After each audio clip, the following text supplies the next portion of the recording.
Hello, hello, hello, and welcome back to this series that I'm producing called The Art of Leadership.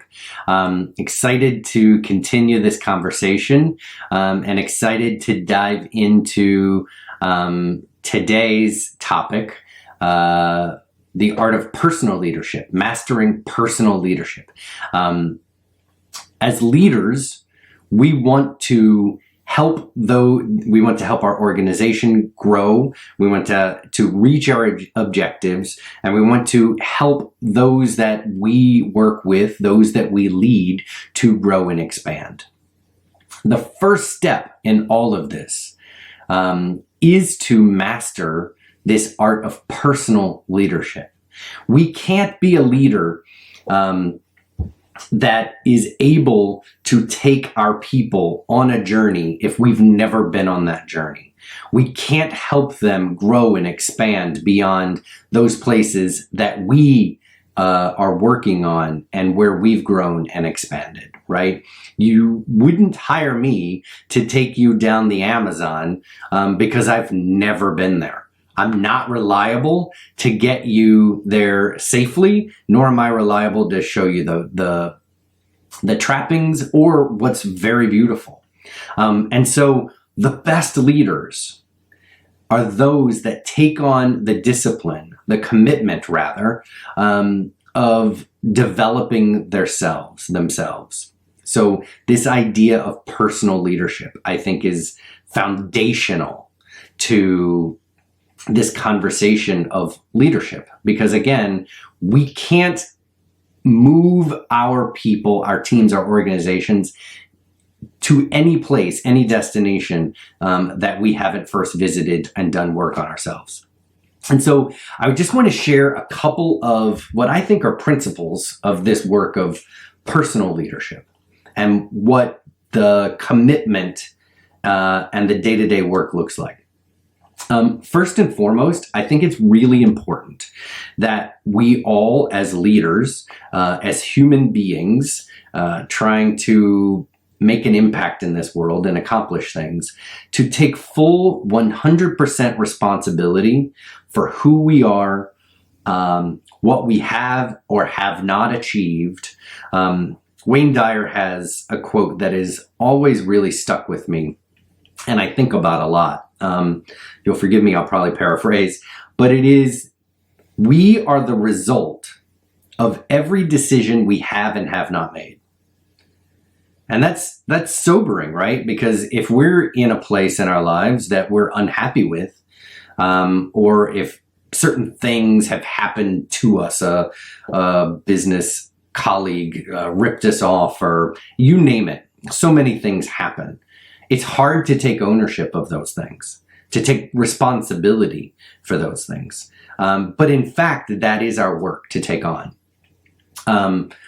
There's so much to be learned and gained, and growth and expansion, transformation that is available to us when we are willing to take responsibility for our lives and the circumstances of our life and work. So first and foremost, be willing to sit down, look in the mirror, and take full responsibility of who you are and what you have not accomplished, number one. Secondly, just like in any organization, in anything in life, we have to have a vision. We have to have a destination that we're moving towards, right? Or there would be no need for a leader. There would be no need for someone to be out front. The same is true in our personal leadership. Who do we want to be? These are questions that most people don't end up asking, or they may ask, but they don't do the work of actually landing on an answer and then moving in that direction. This is fundamental to personal leadership. Who do we want to become? What goals, what achievements, what accomplishments do we want to be hanging on our walls and in our bank accounts? Like, what is it that we want in this world? We have to get really clear on that, because without that clarity, there's not much we can do about it. Then we're just like on a raft, just floating down the Mississippi. Wherever life takes us, we'll land. Hopefully we'll catch some good fish, eat some good meals, and see a pretty sunrise. But other than that, we are leaving our entire existence up to the whims of the world. So personal responsibility and having and defining, clearly embodying a vision for oneself. Number 3 is, great, we have this vision, but how do we get there? You know, I think that we really need habits and rituals and structure in our lives that help build those muscles that move us there. You know, what do we need to develop? How do we need to commit to getting in this direction? What rituals and habits do we need to get in relationship with in order to move in that direction, right? We can have a vision of running a marathon, but unless we get into the habit of building our body through running, nothing's going to happen, right? Unless we have a ritual of running every day, it's just not going to happen. So we need to build those, put in place habits, rituals, structures that keep us on the straight and narrow towards our destination. Once we have that vision and we know what it is that we need to be doing on a daily basis, we have to get really real with ourselves and commit to action. There's a lot of talk in the world about discipline, you know, and they are related. I personally don't love the word discipline because for me and a lot of people that I work with, it kind of has a negative, forceful push, no choice connotation to it. People don't typically like, unless they find themselves as disciplined people, they don't like the word discipline. There's something that is a force that's pushing rather than it being a choice. I choose the word commitment because then that's my choice, right? And so if we have the vision for where we want to go, who we want to become, and we have now defined the structures and habits, rituals that need to be in place to get us there, we have to commit to action. There's only one way to kick ass, and that's to lift your foot. And so if we commit to action, we know we're going to move down the road. So that is necessary. Responsibility, a vision, structure, habits and rituals, and action. What then happens when we start moving down that road towards our vision? We've committed to action, and then, oh shit, we hit a roadblock. It's going to happen, always happens. It's the reason most people don't take on this work, is because it can be confronting. When we start to move in a direction and our stories, our beliefs, obstacles in the world get in our way, it's not that fun, typically, especially without going in with the right frame of mind and mindset and commitment. So we need a way to address those breakdowns that are inevitably going to come. There's a couple ways to do that. The best is to be in relationship with a mentor or a leader who, again, you wouldn't hire me to take you down the Amazon because I'm not reliable to do that.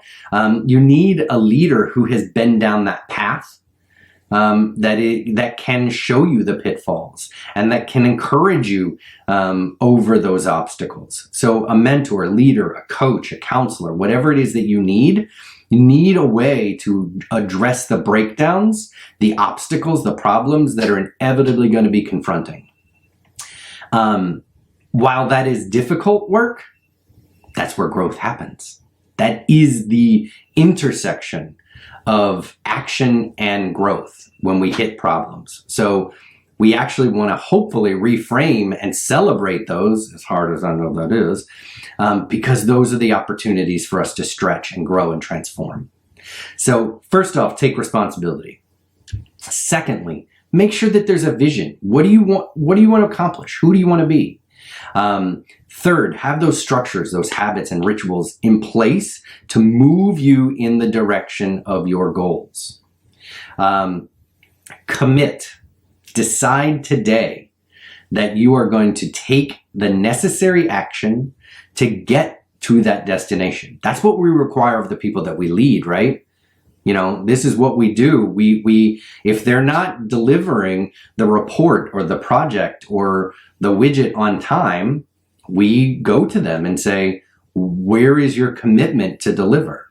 Same thing needs to happen with us, a commitment to action. And we also need a way in which to address the breakdowns that are inevitable, right? Good leaders they help those that are not delivering on time because they've been to the Amazon. They know how to do that. We also need someone like that in our lives to help illuminate the path when it gets too dark, right? I hope that it was helpful. This conversation of leadership is my jam.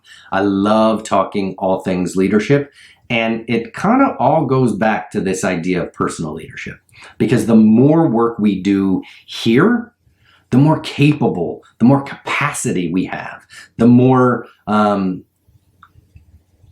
our being expands and grows, and we can be that for more people within our lives and our relationships, within our organizations and our teams. So take on this work. Take on this work of personal leadership.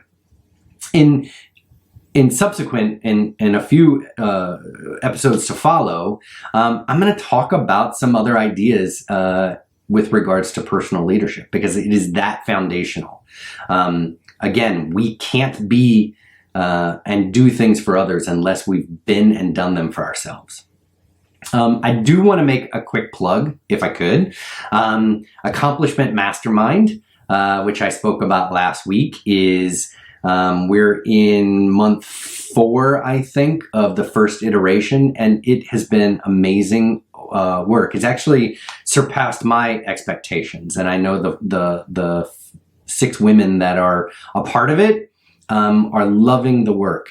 If you would love support, community with like-minded entrepreneurs, join us.